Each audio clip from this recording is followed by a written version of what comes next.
Hello, Echo Club teachers. I want to talk about what is happening in the world in our lifetime and in the lifetime of the students who will be in your Echo Clubs. The world has changed tremendously. People came into India from Africa about 70,000 years ago. They were hunters and gatherers, and then they started agriculture about 10,000 years ago. Then they had cities about 4,000 years ago. And that went on without much disturbance to the natural world. But then, about 1800, we had the Industrial Revolution, which then came to India, which was based upon burning coal to make iron and steel things and all the things we use today. And then there was a second industrial revolution, which was dependent upon electricity, and then everybody began to burn oil, like in cars. And then there was a third industrial revolution, when people had all of this communication, internet, everything around the world, and people began to burn gas. You were burning gas in your kitchen for your food. And then we're even expecting a fourth industrial revolution in which everything is automatic and we have unbelievable information. So this is what's happening in our world, but it is having an impact upon nature. So the world population, India's population has increased 4 times in my lifetime. So now what has happened is the earth has become warmer, and it is now 1.2 degrees warmer than in pre-industrial times.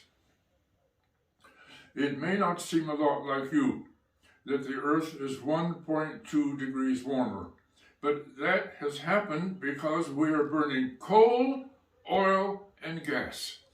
Coal, oil, and gas were put into the earth billions of years ago, and many millions of years ago, from all of the dead vegetation and animals and wildlife. And that is mostly carbon. And now we are taking that out of the earth and putting that carbon into the air. I think most of you came up to our industrial center, our environment center, and I showed you a number of posters of what's happening to make the earth warmer. And I think you saw the effect of the warmer earth on people. And now it is having a huge effect on the earth.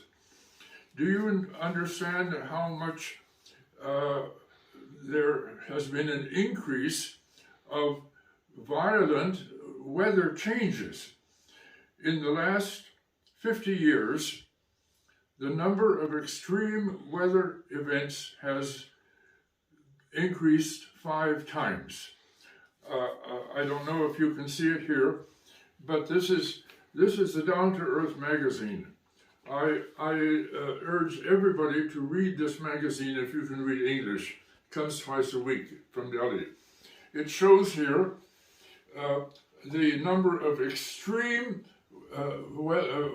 events of weather in the 1970s, 1980s, 1990s, and see how the extreme weather events, that is floods, monsoon changes, forest fires because the soil has dried out because of heat, and deaths in many places from higher temperature. In India, some places have had temperature increase of 52 degrees. Can you live in 52 degrees? Actually, people cannot, unless they have air conditioning. And if you put on air conditioning, that requires electricity, and now that is produced from coal. So We have to change our whole way of life. Now we all depend upon electricity. In India, 60% of our electricity is made from coal. Coal. We have to stop it. So, how can we do that? Okay, now let me talk about the meeting that was held last week in England, in Glasgow, Scotland, the COP, the Conference of the Parties. This began in the 1990s, and this was the 26th COP, Conference of the Parties. They have it every year, but they have a special one every 5 years, and that's what happened this year. The Conference of the Parties had 195 countries attending. However, the leaders of China and Russia did not come, and those countries are putting a large part of the coal and gas and oil into the air. The leaders of most other countries did come. But now the Earth has warmed 1.2 degrees above the pre-industrial level. It doesn't sound like much, but the 1.2 degrees has resulted in all of this increase in extreme weather events. Now, many countries have pledged to do more, but even with all of their pledges, it will not make much difference. For example, the Conference of the Parties has pledged to keep the increase from pre-industrial times to 1.5 degrees. 1.5 degrees. Doesn't sound like much, but you know, the Indian Ocean has increased 1.2 degrees in temperature, and that has already resulted in the variations and extremes of the monsoons, which you have experienced. And there have been terrible forest fires in Australia, in northern Russia, in Canada, in the United States, because of the warming temperature. And there have been so many floods, like in Kerala, floods in the several years, recent floods in Chennai, unusual rains in North India because of changes in the monsoon.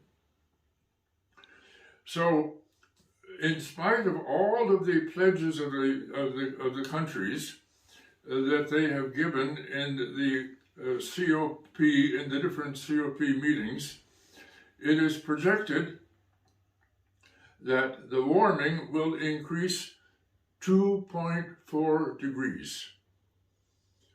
And if and if the present trend continues, the warming will increase 2.7 degrees. That will be catastrophic to people in the world.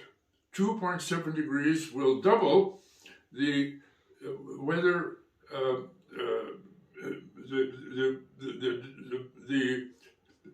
the weather changes which are catastrophic to humans. Already in India and many countries, people have died. Old people or sick people have died from increase of temperature. So now, what can we do? The COP26 meeting ended without much agreement. There were some agreements, but most scientists say it was far too little, and they're waiting for the next meeting of the COP, which will be in Egypt next year. But the scientists and the people in knowledge about it want to eliminate coal. And there was a statement there that the COP26 would agree to phase out coal, to phase out coal. Now, 60% of India's electricity comes from coal. How can they phase it out? So India made a proposal to phase it down. Phase it down. Well, it's very difficult to think how India can stop using coal within 10 years. But the problem is that until now, India has proposed to double its coal production because they think the electricity demand is going to be double. So India made a pledge to become carbon neutral by 2070. Oh, that's 50 years from now. The Earth will be warmer already, and all of that in the atmosphere will increase and be catastrophic. Anyway, that was the pledge, and India said also that they could produce half of its electricity by 2030 from renewable energy, not coal. Well, that's good, but because electricity consumption will increase a lot, I don't think coal production will decline that much. It's very difficult. But India does have many atomic energy electricity producing. The other ways of getting electricity are from solar panels, of course. We have it on Cody School. And solar water heaters. Every new house should have solar panels and solar water heaters. And then, of course, another way to handle this is by waves from the ocean. There is an experiment in Chennai to do that. And then Tamil Nadu has a lot of wind energy, both on the land and potential on the ocean. So there could be much more investment in wind, in solar panels, and in atomic energy, which takes time to build up. It will be very difficult, but there has to be much more investment. I know in Tamil Nadu, there is an expectation to double electricity production, which means doubling coal burning. And India is putting in new coal plants.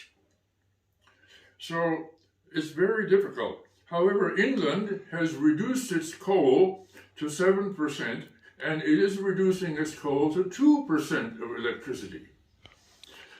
However, in this conference of the parties, there was a mention of fossil fuels, but there was no specific mention of no specific mention of oil and gas. And the United States was opposed to mentioning oil and gas because oil is so important for all of our transportation and everything.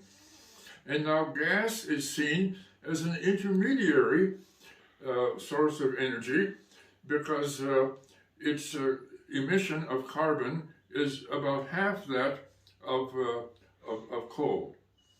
Anyway, now we all have to take action. Your students have to be aware. One thing they can do is to sequester carbon from the earth in green things. Sequester means planting things, trees and so forth, plants, maybe even ocean plants, and they take carbon from the earth, from the air, and that carbon goes into the soil. So that's one thing we can all do to help this. It's not very much, but if all of the world changes agriculture and increases forests, we can take some of the carbon out of the air. Apart from that, your students, your Eco Club students, have to be aware of this and become activists, become leaders, so that they don't throw out garbage which lies on the ground and puts methane in the air. They clean up things, they plant trees, they take action, and they vote for the candidates who understand this and will and will help India move off coal, oil, and gas to renewable energy resources for the benefit of their future. That's all. Thank you.